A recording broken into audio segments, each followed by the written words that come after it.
হরে কৃষ্ণ।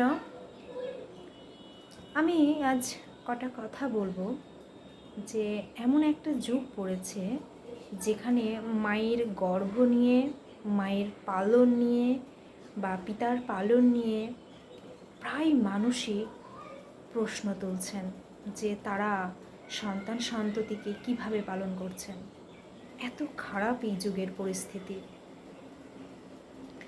আচার্য প্রশান্ত আচার্য বলে একজন ব্যক্তি রয়েছেন, তার একটি মোটিভেশনে শুনলাম যে জন্ম দেওয়াটাই কিন্তু পর্যাপ্ত নয়। খুব ইম্পর্টেন্ট একটি কথা, যদিও এইসব মোটিভেশন আমার তেমন শোনা হয় না, তবুও আমি এটা চোখে পড়লো, ভালো লাগে ওনাকে। খুব নীতিমূলক বা নৈতিকতা দিক থেকে তিনি অনেক উন্নত মানের। তো এমন প্রশ্ন উঠছে, কেন আগে তো এত এরকমভাবে প্রশ্ন উঠতো না যে তোমার বাচ্চাকে কিভাবে পালন করেছো, ছেলে মেয়েদেরকে, এখন কেন? তো সত্যি কি আমরা ত্রুটিমুক্ত মা, ত্রুটিমুক্ত বাবা? প্রথমত অন্ধভাবে সন্তান মানুষ করতে নেই। তিনি বলছেন জন্ম দেওয়াটাই পর্যাপ্ত নয়। এবার আমি আসি ব্যাখ্যায়। এটা তিনি অত্যন্ত বাস্তব কথা বলছেন যে শুধু জন্ম দেওয়াটাই কিন্তু পর্যাপ্ত নয়, তাকে পালন করাটাই হচ্ছে আসল বিষয়। এবার পালন বলতে কি তার পেছনে পেছনে সবসময় ছুটবে মা বাবারা?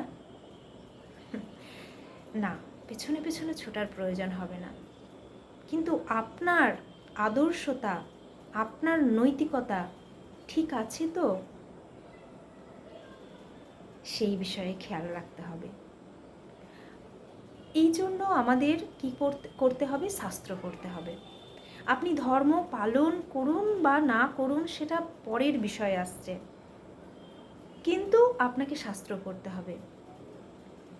যে আমার ছেলে আমার সাধ্যের বাইরে কিছু চাইছে, আমি তাকে দিয়ে দিচ্ছি না তো? আমার সাধ্যের বাইরে এমন কিছু তার ডিমান্ড হচ্ছে, আমি তাকে প্রতিশ্রুতিবদ্ধ করে দিচ্ছি না তো?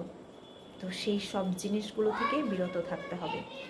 আর সন্তানগুলো কোথায় থাকছে রাত অবধি সেটা খেয়াল করুন। মেয়েরা কোথায় থাকছে রাত অবধি তার জন্য গাইড করুন মায়েরা।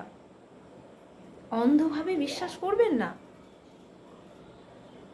সমাজে চরিত্র খারাপ তো দূরেই থাক, রেপ, মার্ডার এসব বেড়ে গেছে। আমার অনুরোধ, সকল পিতামাতাদের শ্রীচরণে আপনারা সচেতন হন, সংস্কৃতিবান হন, শাস্ত্রজ্ঞ হন। ছেলে মেয়ে খারাপ হতেই পারে না। মাতা পিতার মধ্যে একজনও যদি সংস্কৃতিবান হন, শাস্ত্রজ্ঞ হন এবং চরিত্রবান হন, মাতা পিতা ছেলে মেয়ে খারাপ হতে পারে না। খেয়াল রাখুন বিষয়টি। জন্ম দেওয়াটা পর্যাপ্ত নয়। হরে কৃষ্ণ।